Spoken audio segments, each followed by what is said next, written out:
Update India TV, हर खबर सच्चाई की ओर। राळेगाव शहरात आगीचे तांडव। 8 दिवसांत पुन्हा 4 दुकानाला आग लागून 4 दुकाने झाली खाक।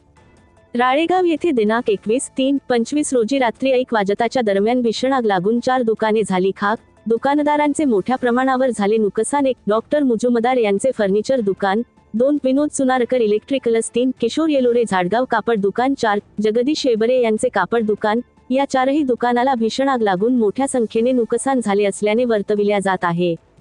आग लागल्याची घटनेचे माहिती राळेगाव पोलीस स्टेशनचे ठाणेदार सीताराम मेहेत्रे व उपविभागीय अधिकारी राळेगाव व तहसीलदार यांना मिळताच तातडीने घटनास्थळी पोहोचून राळेगाव नगर पंचायतीच्या अग्निशमन दलाला पाचारण केले।